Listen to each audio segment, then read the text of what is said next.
Okay, I'll admit that this isn't my first pre-release. This is actually the second one that I did. First one, I opened up a Geist of Saint Trant. Card's fucking garbage. But I did three, and well, these fill up really fast, as you can see. I mean, they're going off like nuts. Wizards made a ton of money. But this one fills up. I think it's pretty much done. I'm just waiting a minute.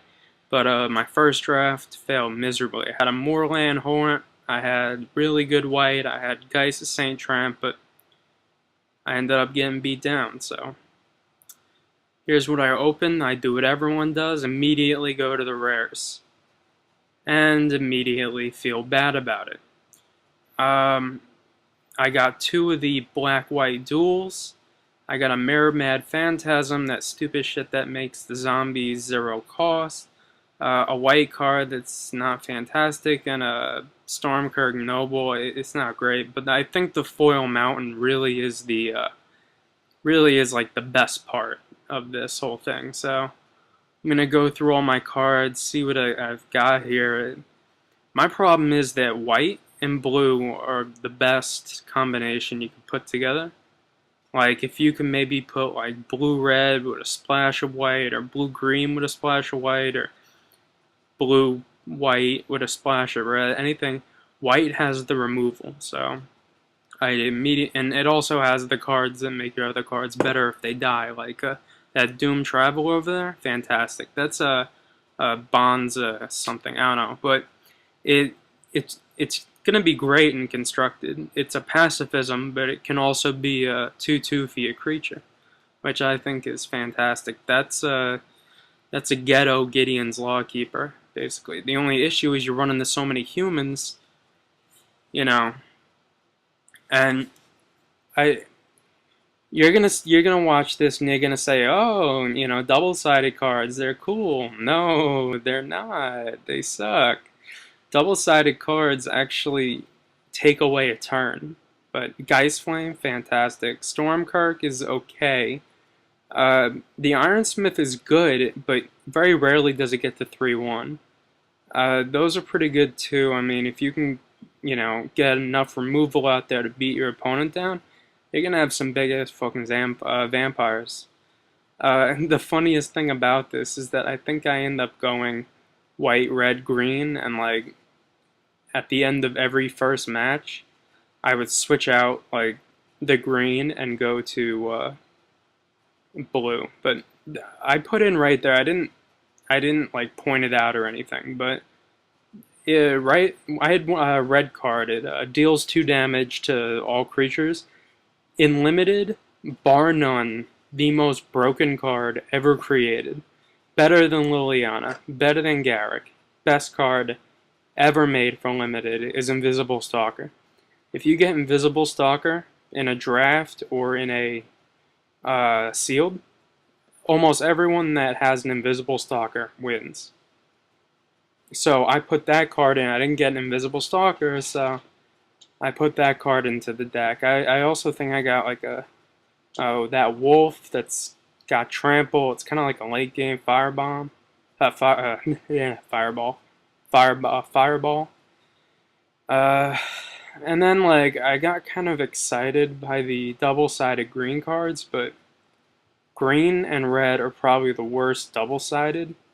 I mean, red's got a lot more advantage, but the best ones are the black and the white, and the blue. They're easier to cast. That's my favorite artifact right there, Cellar Door. You get to mill your opponent or yourself if you want a flashback, and you get a 2/2 zombie if it's a creature. I think that's fantastic. I didn't get any of those sacrifice this, deal 2 damage, which is a great uh, removal spell. And I got some pretty interesting black cards, but sadly I didn't get enough black. Looking back on it, I definitely should have went blue. And white and red. There's my Mirror Mad Phantasm. God, is that card good and limited. Yeah, put that on the bottom of your deck and see what happens. But I'm telling everyone right now, if you're looking at this and you want to do a pre-release, spirits are the way to go. Flying is definitely a must-have. You know, spirits for some there are other, the cards to get the spirits are easy to get, and they pump, the spirits get pumped up, and you have cards like Doom Traveler that get pumped a little. Um, Looking through my white, I got that angel thing that returns spirits to my hand. I should have played white blue. Elder Cathar, I think. Doom Traveler is a great card. Elder Cathar is fantastic. I mean, your opponent doesn't want to kill it because you could put two 1/1 counters on a human, or you could put a 1/1 counter on anything else you want. That's that's insane. I also I forget the name of that thing. That little gold land up there, you see? That's fantastic for this. It's just like it's a way of getting mana when you need it, which is something that's really it's underrated. I like that card. Just one mana gives your creature +2/+2, especially in incredibly in a sorry, I just had a moment there. And especially when you're going up against if you want to put in an aggressive zombie deck, that's good too. Now, stupidly, I put away the blue. Although Mirror Mad Phantasm, although it may have some applications in the future, it doesn't have any right now. It's probably the most worthless card ever made. The fact that it's 5 mana for a 5/1 flyer that mills your own deck has no applications in standard. Maybe in a like limited or something, but not in standard. So I'm trying to go with the beatdown theme here. That's why I'm going red-green, and such a stupid choice. Looking back at it right now, I should have gone white, just blue-white. I could have gone straight if I wanted. But, I got caught up in all the double-sided cards. I was like, yay, they're double-sided, whoopee! But they suck.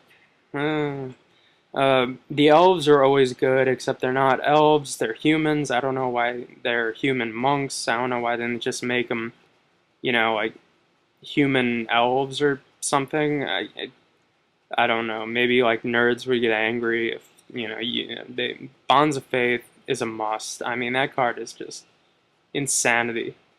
I mean, it's a pacifism for everything that, for almost every creature that's out there. And if you don't want to use it as a pacifism, you give your creature +2/+2, and it's 2 mana.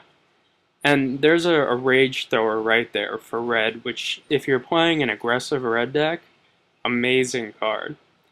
I mean, that card can single-handedly win you the game because your creatures die. Your opponent takes 2 damage, so it's like your opponent doesn't want to block. I also ended up adding in. Now I'm just gonna see what could have been as I'm doing this, because I'm second, third, and fourth, and fifth guessing myself. But if you were doing this, I would suggest that you do a white-blue deck with a lot of flyers. Flyers are so important, it's unbelievable. And then just splash in removal. Splashing is so easy to do in Innistrad Limited because there's just, the splashable things are one color. They're one and colorless. So it's not overly difficult, and that little thing that makes mana is really useful. And then there's there's mulch, there's other stuff out there that's really good. I end up taking out the white for some reason and going with the black, because the black, I mean, it has the exile a creature and deal damage, which is good. I mean, that's another good removal spell. That's if you don't have the white cards to do it, I would suggest that you try and splash in black as your removal. It also has that really nice deal 3 damage, buyback for 6. You could end up winning a game with that card. I actually did. But this deck ended up going 2 and 2. And no money rares.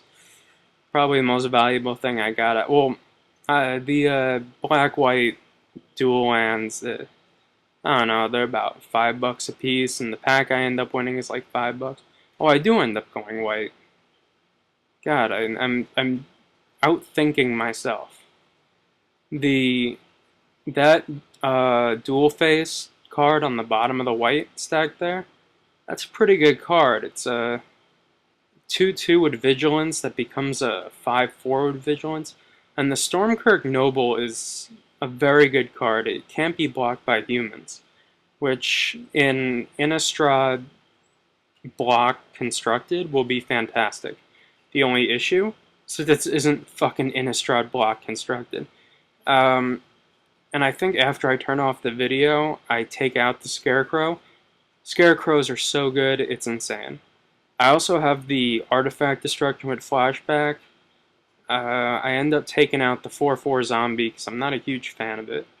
But overall, it's a solid deck, but it's not a great deck. Looking back at it, I should have gone a few different ways.